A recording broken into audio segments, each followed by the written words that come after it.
취업은 해커스, 대기업 해커스, 공기업 해커스, 시중을 크게 버렸어, 가자! 네, 그럼 이제 자료 2페이지 묻고요. 제 2절.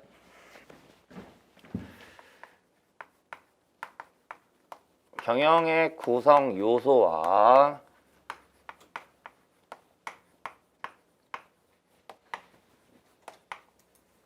원리에 대해서 정리를 좀 하게 될 거고 이쪽은 어떤 형태로 끌고 갈 거냐면 칠판상으로 넘버링 하진 않을 거예요. 그냥 그 구조적으로 내용들을 좀 잡아 갈 건데 일단 구도를 좀 잡아 드려야 이해가 좀 되는 부분이 있어서 구도를 좀 잡아 드리면 여기다가 뭐 쓸 거냐면요. 경영의 구성 요소에 대해서 쓸 거예요. 그 다음에 그게 끝나고 나면 이쪽에다가 뭘 붙여 드릴 거냐면 이러한 경영의 구성 요소를 진행해 감에 있어서 영향을 미치는 요소 하나가 있어요. 그리고 그게 바로 경영 환경이라는 것이 되는 겁니다. 그래서 옆에다가 경영 환경을 붙여 드릴 거예요. 그리고 그 이야기가 끝나고 나면 이제 경영의 원리라는 관점에서 이 구성 요소를 가지고 경영의 원리가 어떻게 되는지를 연결시켜 드릴 거예요. 그리고 그 이야기가 끝나고 나면 그 경영의 원리를 다루고 있는 대표적인 이론 하나가 있습니다. 그리고 그게 바로 버나드란 사람이 주장하고 있는 조직 균형론이라고 하는 거고 그 내용들을 이쪽에다가 붙여드릴 거예요. 그래서 내가 네 판을 가지고 내용들을 정리를 좀 하도록 할 거예요. 그러면 이제 먼저 경영의 구성 요소와 관련된 이야기부터 하는 거고 그 경영의 구성 요소라고 이야기하는 거 복잡하지 않고요. 이미 제가 앞에서 다른 이유들 때문에 짬짬이 이야기를 했는데 경영의 구성 요소는 모두 세 가지가 되고요. 그 세 가지가 인풋, 프로세스, 아웃풋이라고 하는 세 가지가 된다라고 보시면 되세요. 그러면 경영의 구성 요소 인풋, 프로세스, 아웃풋이라고 이야기했으니까 당연히 요 각각에 대해서 내용들을 좀 정리하시면 되겠죠. 근데 먼저 인풋에 대한 얘기는 다 했죠. 아까 어떠한 표현을 가지고 이야기했냐면 자원이라는 표현을 가지고 이야기했으니까 지금 더 추가적으로 들어갈 내용들은 없다라고 보시면 되세요. 그 다음에 이 프로세스와 관련해서는 어떠한 의미를 가지고 있다라고 보시면 되냐면 기업의 의미를 가지고 있다라고 보시면 되고요. 이것과 관련된 이야기도 사실 아까 다 했어요. 뭐라고 이야기를 드렸냐면 기업은 활동을 할 겁니다. 그런데 그 활동이라는 것은 직접비적인 성격을 가지고 있는 활동과 간접비적인 성격을 가지고 있는 활동으로 나누어진다라고 이야기했고요. 그랬을 때 간접비적인 성격을 가지고 있는 활동을 뭐라고 이야기할 겁니다? 관리 과정 또는 관리 활동 또는 경영 관리라고 할 겁니다라고 말씀을 드렸고요. 그 설명 가지고 자료 잠깐 보세요. 자료 잠깐 보시면 그 2페이지 아래쪽에 그림 하나 들어가 있고 그 그림 쪽 보시게 되면 프로세스와 관련해서 뭐 플러스 뭐 이퀄 뭐라고 쓰여져 있는 거잖아요. 그랬을 때 기업 활동이라고 쓰여져 있는 게 뭐라고 보시면 되고요. 제가 좀 전에 말씀드린 것처럼 기업의 직접비적인 성격을 가지고 있는 활동이라고 보시면 되고요. 그 다음에 관리 과정이라는 거 들어가 있으니까 그건 간접비적인 성격을 가지고 있는 활동이라고 보시면 되는 거죠. 그리고 그 두 개를 합쳐 놓은 것이 기업 경영이 된다라고 이야기하고 있는 거니까 뭐 이미 짬짬이 다 설명드린 내용이니까 지금 추가적으로 새롭게 드릴 이야기는 없어요. 단지 이제 그 밑에 보시면 아까 다 말씀드린 것처럼 경영학은 모두 4개의 분야가 있다. 그리고 그 4개가 인적자원관리, 생산운영관리, 마케팅, 재무관리가 된다라는 정도로 보시면 되죠. 그 다음에 이제 아웃풋에 대한 이야기가 나와 있는 거고 이 아웃풋은 이제 뭐라고 이야기가 되냐면 제품이라고 이야기가 되는 거고 이 아웃풋과 관련된 내용을 정리하시는 게 제일 중요한 문제라고 보시면 되세요.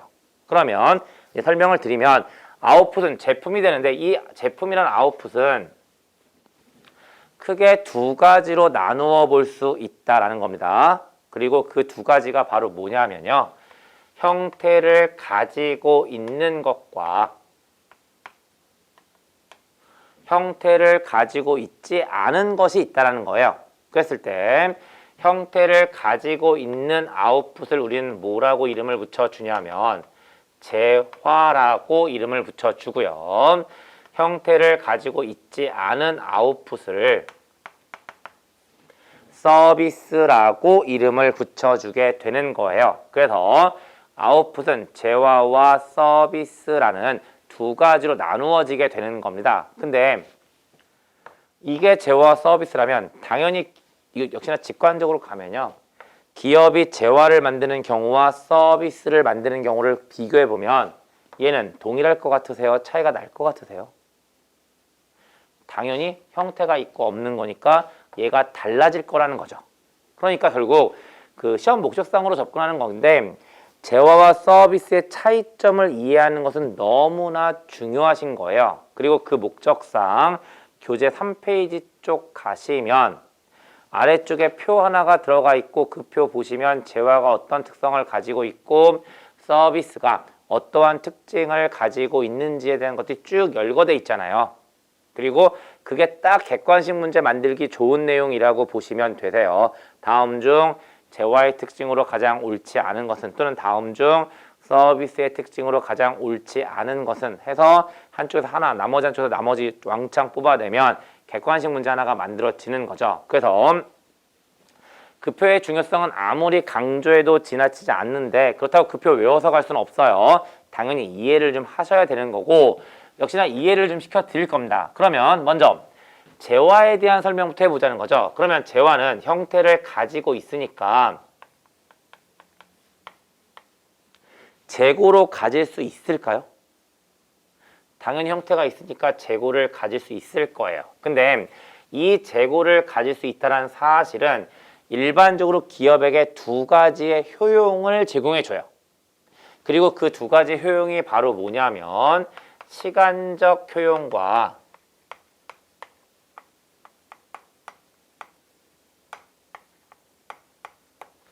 장소적 효용이라고 하는 건데 일단 말이 좀 어려우니까 풀어드리면 시간적 효용이라는 것은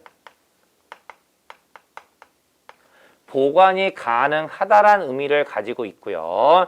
장소적 효용이라는 것은 이동이 가능하다라는 의미를 가지고 있습니다. 그러면 확인하죠. 재화는 재고를 가질 수 있으니까 보관이 가능하고 이동이 가능할까요? 당연히 가능할 겁니다. 그러면 먼저 보관이 가능하다는 사실은 어떠한 이야기를 만들어 주냐면요. 기업은 이 재화를 생산하는 생산 시점이 존재할 거고 이 재화가 만들어지고 나면 이 재화를 누가 가져갈까요? 소비자가 가져가겠죠. 그리고 그 소비자가 그 재화를 가져가서 소비하는 시점이 있을 겁니다. 그러면 보관이 가능하다면 생산 시점과 소비 시점이 일치할 필요가 있을까요? 일치할 필요가 일치하지 않을까요?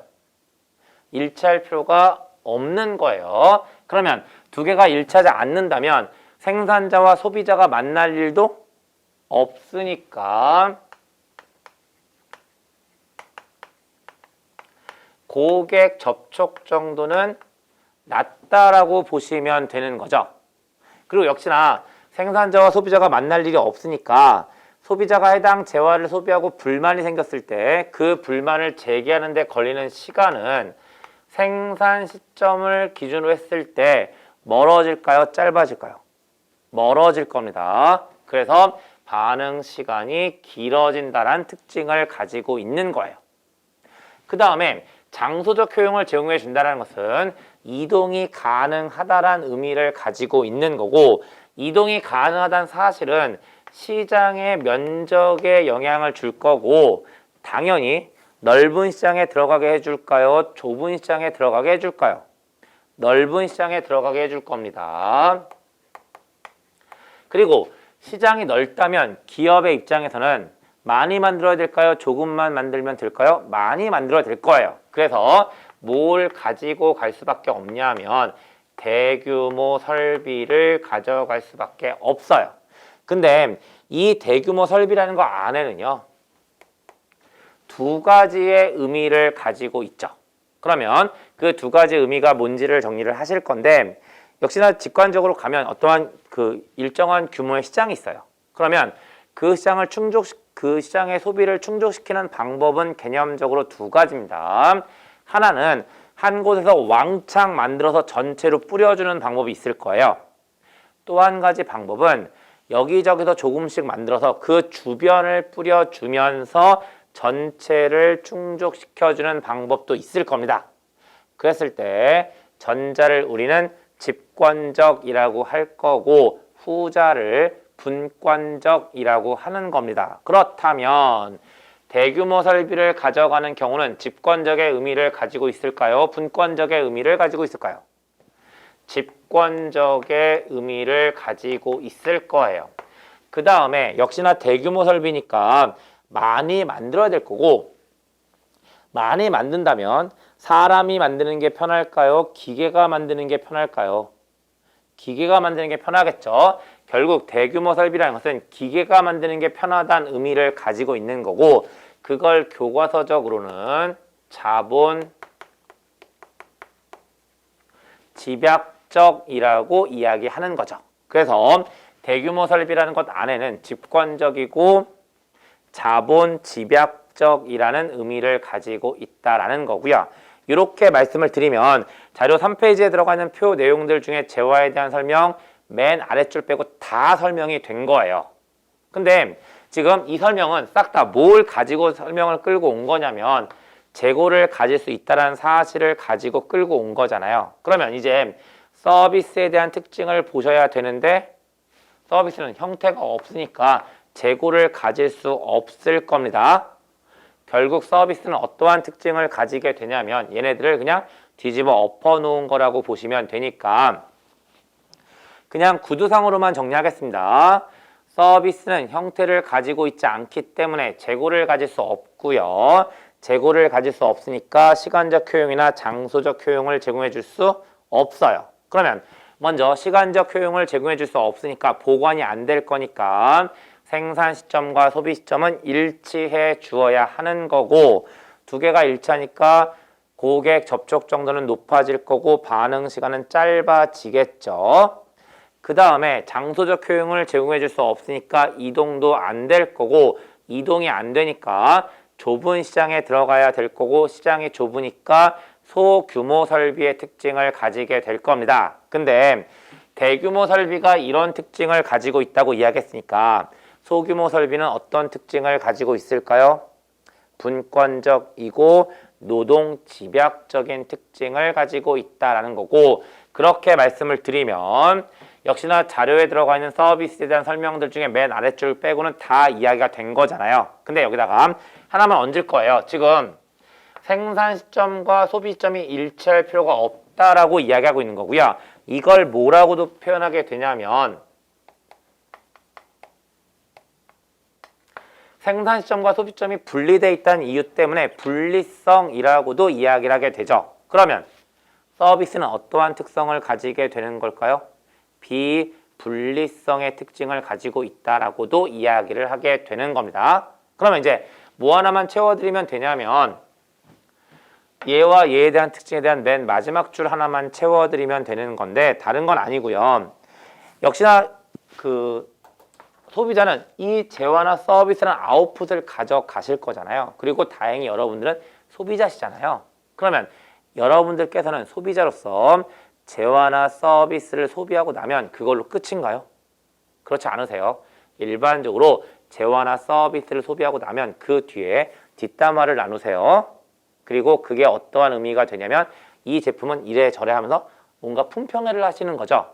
결국 소비자들은 제품을 소비하고 나서 만족도나 품질을 측정하게 된다는 거고, 그게 맨 마지막 줄인 거예요. 그러면 역시나 경험적으로 가면 여러분들께서 재화나 서비스에 대한 품질을 측정했던 경험들을 떠올려 보시면 둘 중에 어느 쪽이 더 객관적이셨을까요?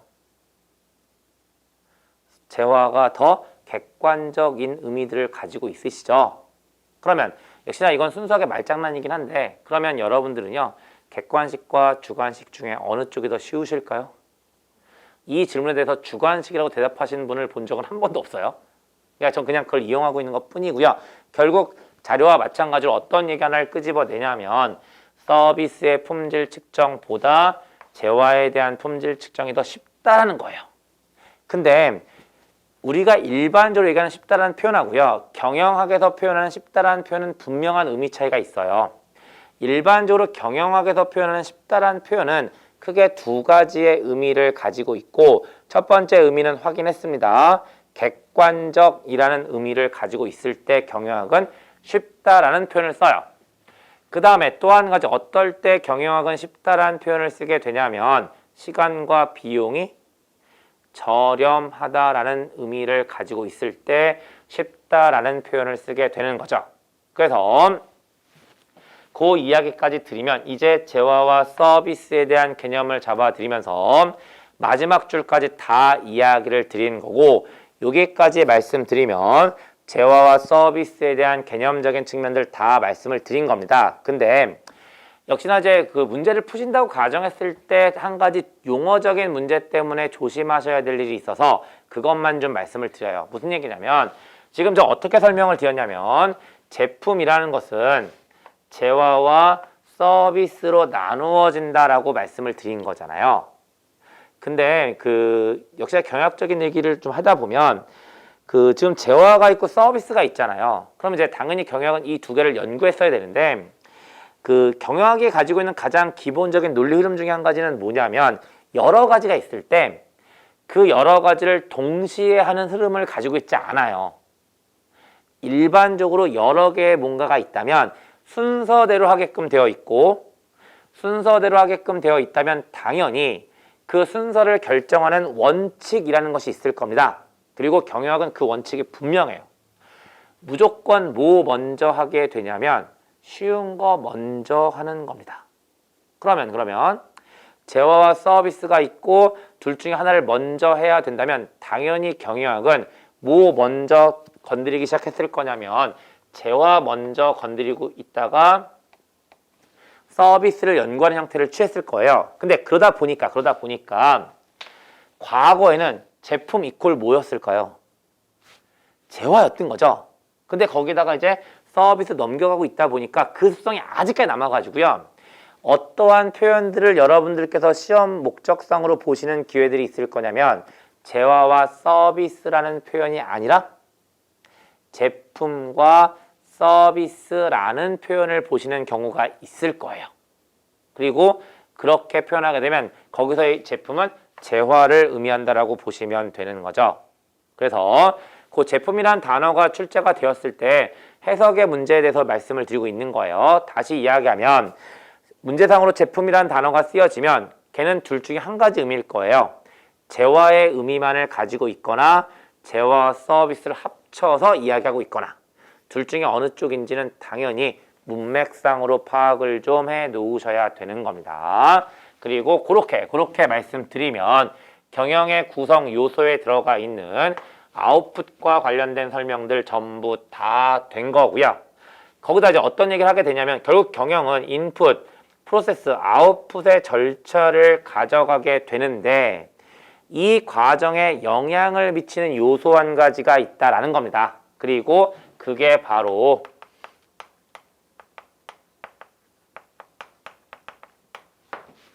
경영 환경이라고 이야기를 하게 되는 거죠. 그래서 경영 환경에 대한 개념들을 좀 정리를 하시는데 역시나 지극히 순수한 개념적인 측면으로 가면 말 그대로 경영에 영향을 미치는 요소라고 보시면 되는데요. 뭘 좀 정리를 할 거냐면 이 경영 환경이 어떠한 구조를 가지고 있는지에 대해서 정리를 할 거예요. 그리고 이 경영 환경은 1차적으로 두 가지로 나누어 볼 수 있다라는 겁니다. 그리고 그 두 가지가 바로 뭐냐면요. 내부 환경과 외부 환경이라고 하는 두 가지로 나누어 볼 수 있다는 거고 이 구분은 생각보다 어렵거나 복잡하지 않으시잖아요. 많이 익숙하시죠? 말 그대로 기업 안에서 영향을 미치는 요소와 기업 밖에서 영향을 미치는 요소를 의미한다라고 보시면 되는 거예요. 근데 거기서 끝나지 않습니다. 자료 4페이지 그림 보시면 거기서 끝나지 않죠. 이 외부 환경은 다시 두 가지로 갈라지게 되는 거고 그 두 가지가 과업 환경과 일반 환경이라고 하는 두 가지로 나누어지게 된다라는 거예요. 그러면 과업 환경이 뭐고 일반 환경이 뭐냐라는 건데 일반적으로 기업 밖에서 영향을 미치는 환경은 두 가지로 나누어진다는 거잖아요. 근데 이거 감을 좀 잡아드릴 목적으로 제가 제일 많이 하는 설명은 뭐냐면 역시나 기업 얘기 아니라 우리들 얘기하자는 거죠. 그러면 우리들 얘기로 바뀌면 얘가 어떤 설명으로 바뀌냐면요. 경영 환경이 아니라 개인 환경이 되는 거고 그 개인 환경은 내부 환경과 외부 환경으로 나누어진다라는 거예요. 그러면 여러분들 밖에서 여러분들에게 영향을 미치는 요인은 다시 두 가지로 나누어진다는 거고 거기에 대한 감을 드릴 목적으로 한 가지만 이야기하면요. 이걸 개인의 문제라면 유혹으로 바꾸세요. 그러면 여러분들께서는 일상생활을 하시면서 다양한 유혹에 노출되어 있어요. 근데 그 유혹이라는 것은 크게 두 가지로 나누어 볼 수 있을 듯한데요. 어떻게 나누어 볼 수 있을까요? 뿌리칠 수 있는 유혹과 뿌리칠 수 없는 유혹으로 나누어진다라고 보시면 되는 거잖아요. 혹시 유혹은 다 뿌리칠 수 없는 거예요? 아니길 빌어요. 어쨌든 딱 그 느낌으로 보시면 되는 거고 다시 돌아와요. 결국 그렇다면 기업의 외부 환경은 뿌리칠 수 있는 환경과 뿌리칠 수 없는 환경으로 나누어진다라는 건데 그 뿌리친다, 뿌리칠 수 없다라는 것은 사실 경영학적인 표현이 아니잖아요. 그리고 그 의미를 가지고 있는 경영학적인 표현이 바로 뭐가 되냐면 통제 가능한 환경과 통제 불가능한 환경으로 나누어진다라고 이야기를 하게 되는 거예요. 그래서 외부 환경은 통제 가능한 과업 환경과 통제 불가능한 일반 환경으로 나누어진다라고 이야기를 하게 되는 거죠. 그러면 얘는 통제 가능한 환경과 통제 불가능한 환경으로 나누어 볼 수 없을까요? 없어요. 있으면 했겠죠. 왜 없을까요? 당연히 내부 환경이니까 대부분 통제 가능한 환경들로 구성되어 있을 겁니다. 그리고 그렇게 끌고 가면 구분이 하나가 더 생겨요. 어떻게 하나가 더 생기냐면 내부 환경과 과업 환경을 묶고요. 일반 환경을 따로 빼는 형태의 구분이 생겨나게 되는 겁니다. 그리고 그랬을 때 내부 환경과 과업 환경을 묶어서 우린 뭐라고 이름을 붙여주게 되냐면요.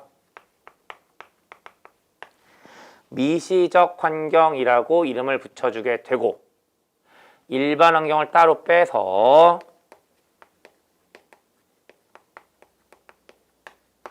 거시적 환경이라고 이름을 붙여주게 되는 거예요. 그래서 경영 환경은 기업을 경계로 해서 내부 환경과 외부 환경으로 나누어 볼 수 있는 거고요. 통제 가능 여부에 따라서 미시적 환경과 거시적 환경으로 나누어 볼 수 있다라고 이야기를 하고 있는 거죠. 근데 이 통제 가능 여부 쪽을 역시나 출제라는 관점으로 가면 뭐라고 표현하게 되냐면요. 산업 또는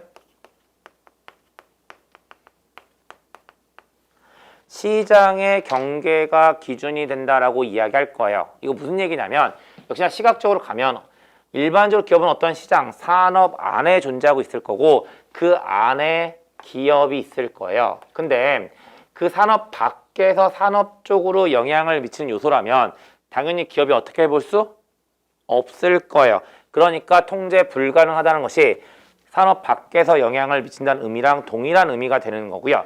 반대로 산업 안에서 기업에게 영향을 미치는 요소라면 당연히 기업의 입장에서 어떻게 해볼 수 있을 거잖아요. 그래서 통제 가능 여부에 따라서 미시적 환경과 거시적 환경으로 나눌 수도 있지만 산업 또는 시장의 경계라는 걸 가지고도 미시적 환경과 거시적 환경으로 나눌 수 있다라고 보시면 되는 거고 여기까지 말씀드리면 경영 환경의 구조와 관련된 이야기들은 다 정리가 되신 거예요. 근데 여기다가 이제 어떤 얘기 하나 얹어서 가냐면, 그럼 이제 경영 환경의 구조에 대해 살펴보셨는데, 이 경영 환경은 일반적으로 확실성을 가질까요? 불확실성을 가질까요? 당연히 불확실성을 가지게 될 거라는 거죠. 그러면 경영 환경이 불확실성을 가지고 있다면 그 이유가 있을 거고, 그걸 우린 뭐라고 이야기하냐면 불확실성의 원천이라고 이야기를 하게 되는데, 그 원천이 크게 세 가지 정도가 있습니다. 그리고 그 세 가지가 바로 뭐냐면 환경 복잡성이라고 하는 것과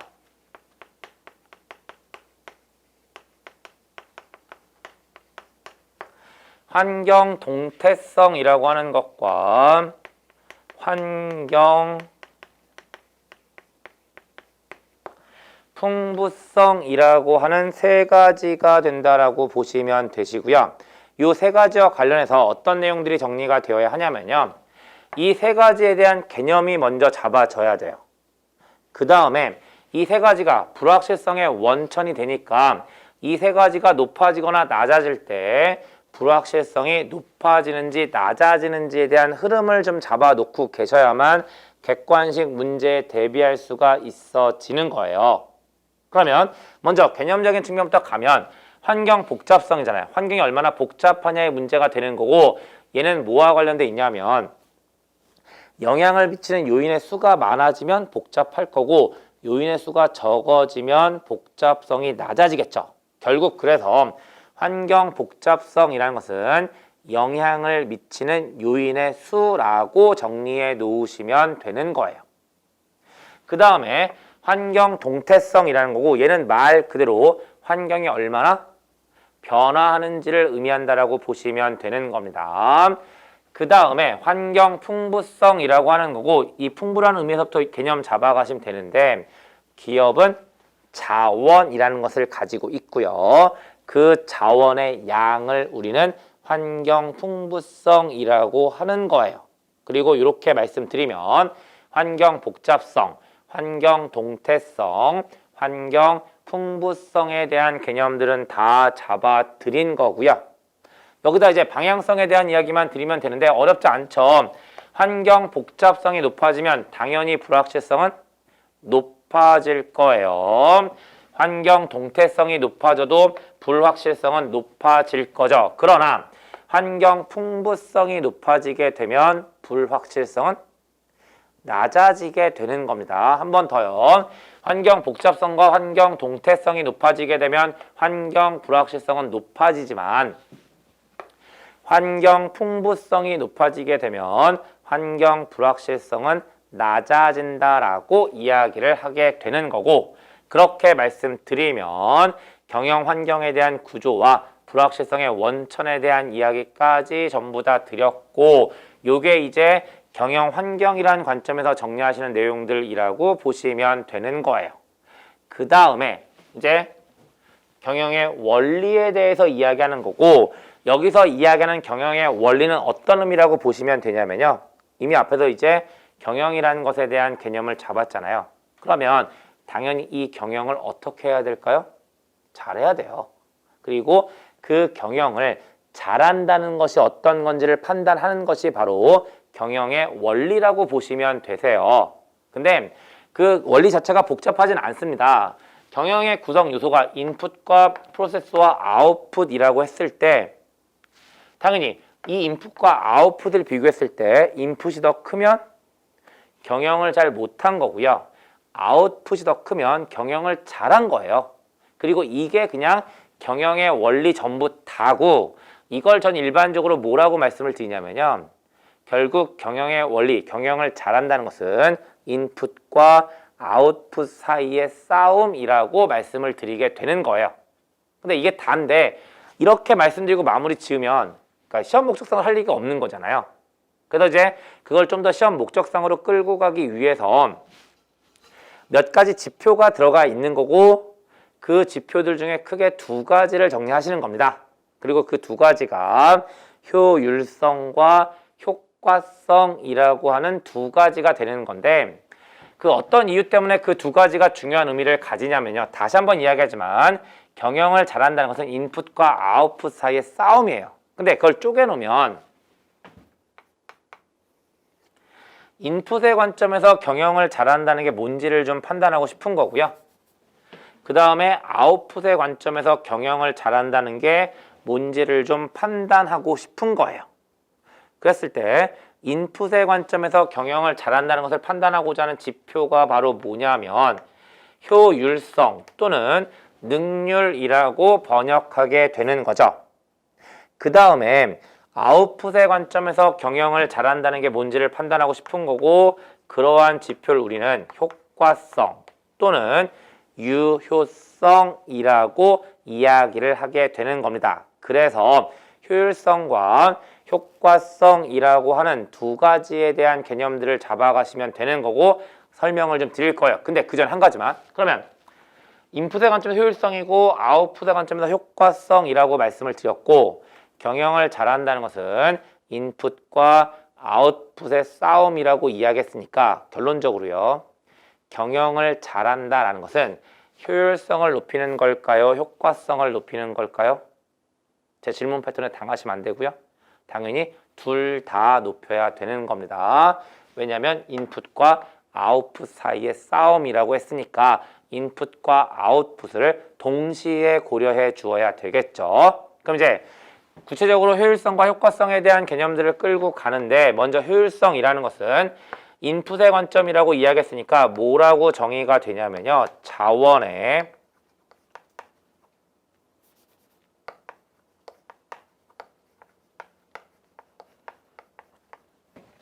활용 정도라고 정의를 할 수 있게 되는 거고 일반적으로 기업은 자원을 조직 밖에 가지고 있을까요? 조직 안에 가지고 있을까요?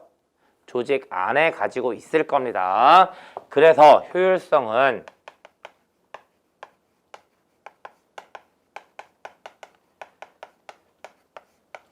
조직 내부에서 평가되는 경향을 가지게 되는 거예요. 이에 반해서 효과성이라는 것은 아웃풋과 관련돼 있다고 말씀을 드렸고요. 역시나 개념을 잡아드릴 목적으로 말장난, 말꼬리를 좀 물면 기업은 아웃풋을 만들겠죠? 만들어서 뭐 할까요? 팔 거예요.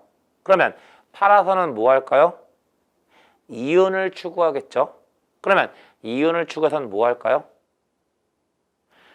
제가 처음에 경영학에 대한 개념 잡아드릴 때 경영학을 뭐라고 말씀을 드렸냐면 기업의 목적을 달성하기 위한 기업의 목적을 달성해 가지고 한정된 자원의 최적 배분 의사결정이라고 이야기했잖아요. 결국 뭘 해야 되는 거냐면 기업의 목적을 달성해 주어야 하는 거겠죠. 그래서 효과성은 어떠한 정의를 하게 되냐면 조직 목표에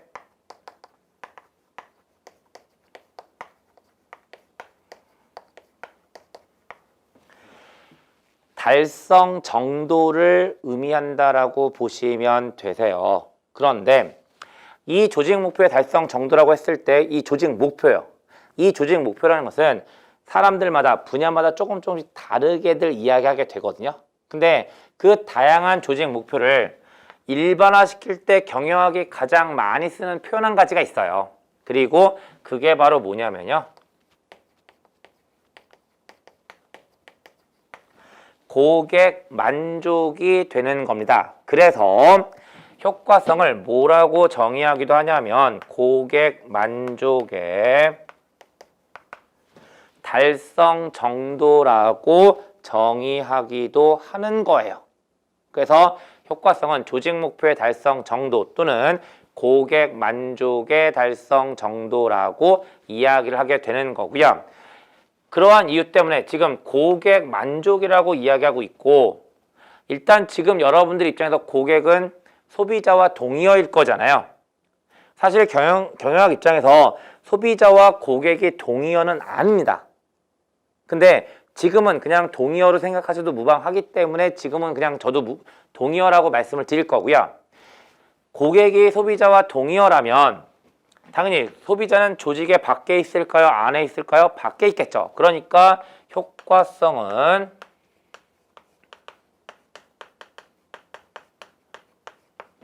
조직 외부에서 평가가 된다라고 보시면 되는 거예요.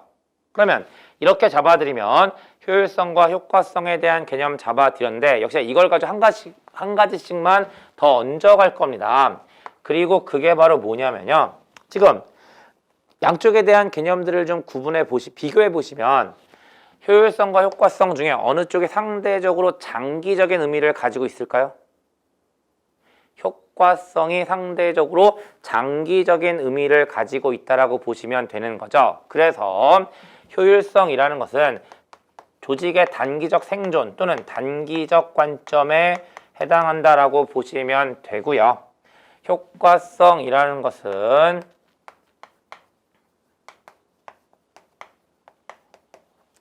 장기적인 관점과 관련되어 있다라고 보시면 되는 거예요.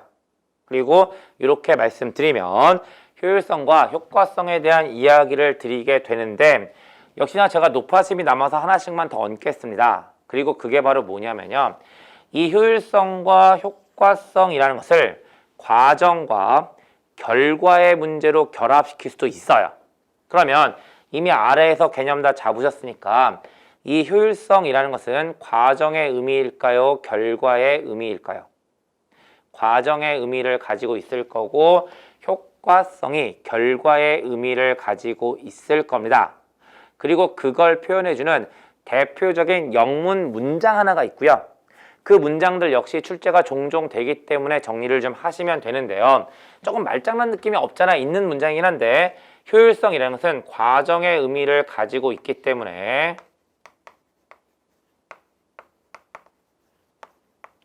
do things right 이라는 표현을 쓰게 되는 거예요. 이에 반해서 효과성은 결과의 의미를 가지고 있어서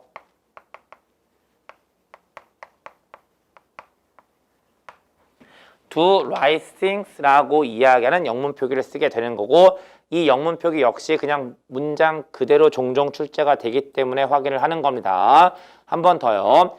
효율성은 과정의 의미를 가지고 있기 때문에 do things right 이라고 표현하게 되고 효과성은 결과의 의미를 가지고 있기 때문에 do right thing 이라는 표현을 쓰게 된다라는 거예요. 그리고 그렇게 말씀드리면 경영의 구성 요소를 물어뜯어서 효율성과 효과성에 대한 개념들을 일단 잡아 드린 거고 얘와 관련해서 이제 이론 하나를 정리를 하시는 겁니다. 그리고 그게 바로 버나드란 사람이 주장하고 있는 조직 균형론이라는 것에 대해서 정리를 좀 하시게 되는 거예요. 그러면 버나드란 사람은 조직 균형론을 통해서 어떠한 이야기를 하고 있냐라는 건데 조직이 있을 거고요. 이 조직은 목표라는 것을 가지고 있을 거예요. 그리고 버나드의 주장에 따르면 이 조직의 목표는 일단 조직은 살아남아야 돼요. 존속해야 되는 거고 존속으로 끝나는 것이 아니라 발전도 해 주어야 하는 겁니다. 그래서 버나드의 주장에 따르면 조직의 목적은 존속과 발전이라는 두 가지가 있다라는 거예요. 그러면 당연히 조직은 존속과 발전이라는 목적을 달성하기 위해서 노력을 해야 되는데 이미 오늘 여러 차례 말씀드렸지만 개념적으로 가능할진 모르지만 실제로는 안 된다니까요. 그러면 이 목적을 달성하기 위해서 조직 스스로 할 수 없으니까 뭘 이용할 수밖에 없냐면 조직 구성원을 이용할 수밖에 없는 거예요. 결국 버나드의 조직 균형론은 존속과 발전이란 조직의 목적을 달성하기 위해서 조직 구성원을 이용해 주어야 한다라는 거죠. 그러면 어떻게 조직 구성원을 통해서 존속과 발전이란 목적을 달성할 수가 있냐라는 건데 다른 건 아니고요. 일단 그걸 하기 위해서는 조직은 조직 구성원에게 뭔가를 해 주어야 한다라는 겁니다.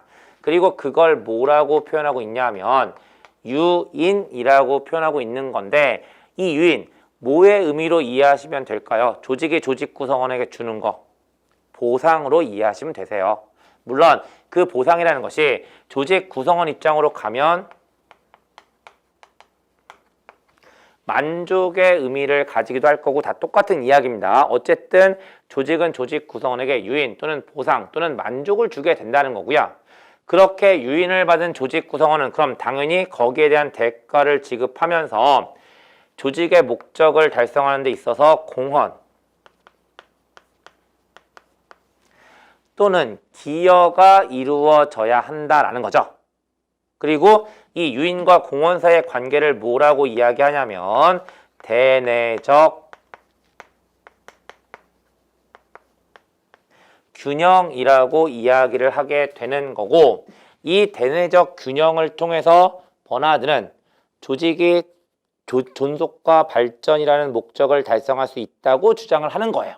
그리고 이게 바로 조직 균형론의 의미가 된다라고 보시면 되는 겁니다. 근데 역시 시험 목적상으로 접근하다 보니까 여기다가 두 가지 이야기를 좀 얹어서 가야 될 듯 하네요.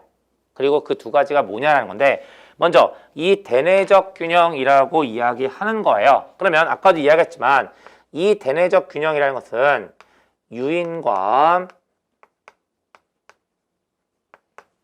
공헌 사이의 관계라고 말씀을 드렸고요. 요 안에 들어가는 내용 가지고 출제자가 말장난을 칠 거라서 요거 좀 확인을 시켜 드리려고 하는 겁니다. 그러면 요걸 좀 확인시켜 드리기 위해서 한 가지만 여쭙겠습니다. 근데 미리 말씀드리지만요. 제가 이 질문 드린 데 있어서 절대로 겉으로 대답하시면 안 되세요. 속으로만 대답을 좀 해주세요. 왜냐면 겉으로 대답했을 때 발생하는 불상사를 제가 감당할 수가 없어요. 그러면 일단 질문 드리면, 여러분들이 어떠한 조직의 조직 구성원이라고 가정을 하고요. 여러분들께서 소속되어 있는 조직으로부터 여러분들은 100만큼의 유인을 받으셨어요. 그러면 거기에 대해서 공헌 또는 기여라는 걸 해야 될 텐데, 여러분들께서는 얼마만큼의 공헌 또는 기여를 하시겠습니까? 라는 질문이고요. 이 질문에 대해서 겉으로 대답하지 말아달라고 제가 부탁을 드렸잖아요. 그럼 이제 정답을 말씀드리면, 아마 여러분들께서 제 질문에 대해서 마음속으로 숫자를 품으셨을 거고, 그 숫자 형태는 모두 세 가지 형태가 가능하다라고 보여집니다. 첫 번째, 100보다 큰 숫자를 품으신 분이 있으실 거고요. 100이라는 숫자를 품으신 분이 있으실 겁니다. 그리고 100보다 작은 숫자를 품으신 분들도 있으시겠죠. 하나씩 설명드리면, 먼저 100보다 큰 숫자를 품으신 분들이요. 사실 그분들 때문에 제가 겉으로 대답하지 말아달라고 부탁을 드린 거긴 한데, 제 생각은 아니고 버나드의 관점이에요. 버나드의 관점에 따르면 100보다 큰 숫자를 품으신 분들은요, 의사의 도움이 필요할 것 같습니다. 정상이 아니세요. 정상이 아니세요. 그 다음에 100이라는 숫자를 품으신 분들은 버나드의 관점에 따르면 100이라는 숫자를 품으신 분들은요, 천사세요. 천사세요. 그 다음에 100보다 작은 숫자를 품으신 분들은요, 아마 생각하시면서 조금 이기적이라고 생각하셨겠지만 버나드의 관점에 따르면 지극히 정상이세요. 결국 버나드는 어떠한 이야기를 하고 있냐면, 이 대내적 균형은 어떠한 의미를 가지고 있냐면요, 유인과 공헌이 같은 건 당연하지만 이것만 있는 것이 아니라 어떠한 경우도 가능하다? 유인과 공헌 중에 유인이 더 큰 경우도 가능하다라고 이야기하는 거죠. 결국 대내적 균형이라는 것은 유인이 공헌보다 같거나 커야 한다란 사실을 이야기하게 되는 거고, 이 사실에 대해서 조금 추가적으로 정리를 해 놓으실 필요성이 있어요.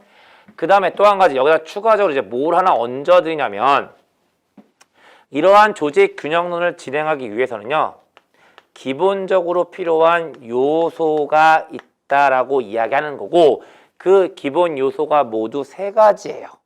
그러면 그 세 가지 무조건 외우라고 할 수는 없으니까 설명을 잠깐 좀 드리겠습니다. 첫 번째, 지금 요 조직 균형론을 이야기하기 위해서는요, 조직과 조직 구성원의 관계가 성립을 좀 해 주어야 하는 거잖아요.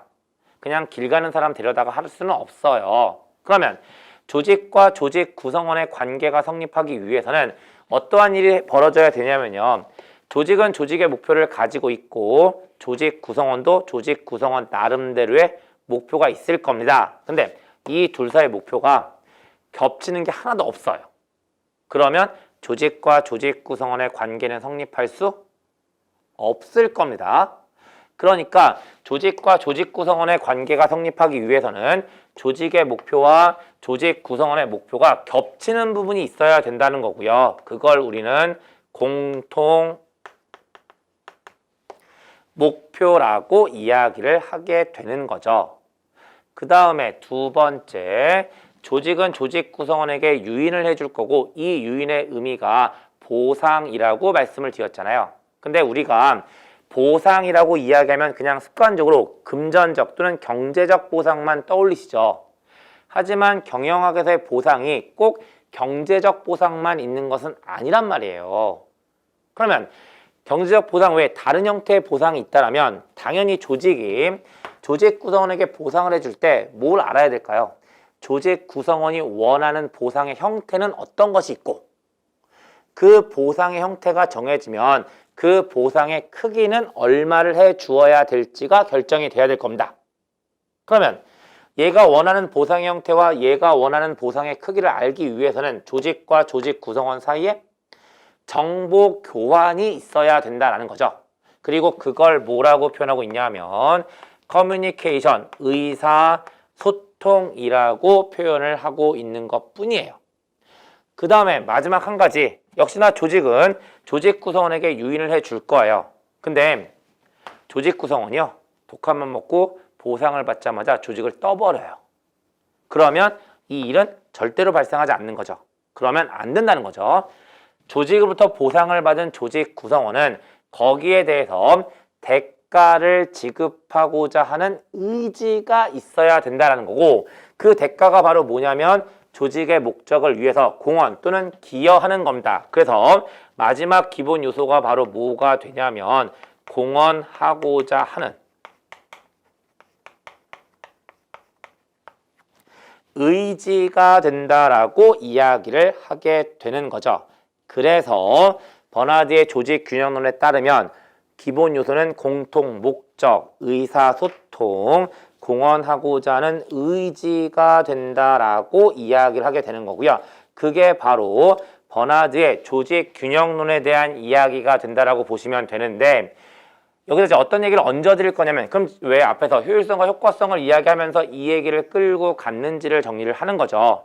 그랬을 때 앞에서 이미 얘기한 것처럼 효율성은 자원의 활용 정도를 의미하고 효과성은 조직 목적의 달성 정도를 의미한다고 이야기했고 경영을 잘한다는 것은 둘 다를 잘해야 된다고 말씀을 드렸잖아요. 그랬을 때 조직의 목표라는 것이 있게 되는 거고 얘를 달성하는 측면이 효율성과 효과성 중에 효과성과 관련돼 있다라고 보시면 되는 거죠. 그 다음에 조직 구성원이라고 얘기하는 거, 이 조직 구성원의 목적을 달성하는 측면도 분명히 있을 거라는 거죠. 그리고 그걸 우리는 효율성이라고 이야기를 하게 되는 거죠. 그래서 효과성과 효율성을 결합해 놓고 있는 측면이 된다라고 보시면 되는 거고요. 결국 이 조직 구성원이 뭐의 의미를 가지고 있는 거예요? 자원의 의미를 가지고 있다라고 보시면 되세요. 그리고 그런 이유 때문에 효율성과 효과성과 연결시켜서 조직 균형론이라는 것에 대한 개념들을 잡아드리고 있고 여기까지 말씀드리면 제2절 경영의 구성 요소와 원리에 대한 이야기들 전부 다 정리해서 말씀드렸고요. 그리고 이제 자료 6페이지부터 펼쳐져 있는 제3절 경영학의 발전 과정에 대해서부터 정리해 가도록 하겠습니다. 네, 다음 시간에 뵙겠습니다. 수고하셨습니다.